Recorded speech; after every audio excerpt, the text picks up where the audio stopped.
সম্প্রদায় আপনাদের সহযোদ্ধা হয়ে বাংলাদেশের জাতীয় সংসদে প্রতিনিধিত্ব করবে, যারা যোগ্য থেকে যোগ্যতম আছে, যেসব স্থানে যেসব সংসদীয় প্রান্তে তাদেরকে সুযোগ করে দেবেন, এই আশাবাদ আপনার কাছে রাখছি। এরপর এক আমাদের নিজেদেরকে প্রতিটি দলের কাছে উৎসর্গীকৃত করেছি, কিন্তু বিনিময়ে আমরা কি পেয়েছি? সবার কাছে আমার এই প্রশ্ন থাকলো।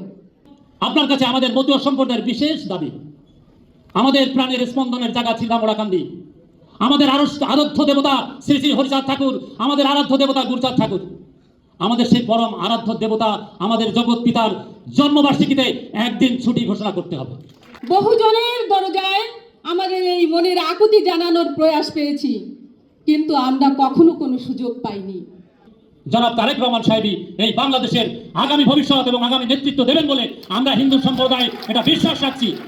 গুরুত্ব না পেলে দূরত্ব বাড়ে। আমরা সেই নির্যাতনের শিকার হয়েই মুখ বুজে সহ্য করতে করতে 71 সালের পর থেকে এই পর্যন্ত এসেছি।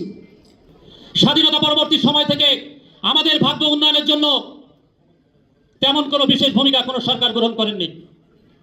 আমরা 60%-এর অধিক ভোটার হওয়া সত্ত্বেও আমাদের সম্প্রদায় থেকে কোনো একজন প্রতিনিধি পার্লামেন্টে যেতে পারেননি।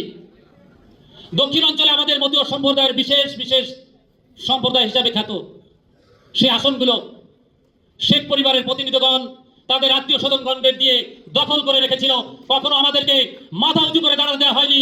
যদি উঁচু করে দাঁড়ানোর চিন্তাও কেউ করেছে, তাকে তাৎক্ষণিকভাবে চরম থেকে চরম ব্যবস্থা নেওয়া হয়েছে। আমাদের বাক স্বাধীনতাকে রুদ্ধ করে দেওয়া হয়েছে, আমাদের সকল অধিকারকে হরণ করা হয়েছে।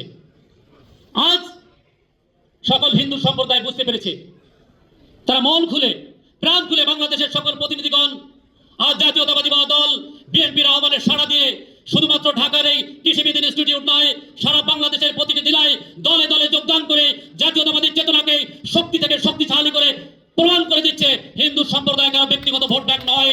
হিন্দু সম্প্রদায়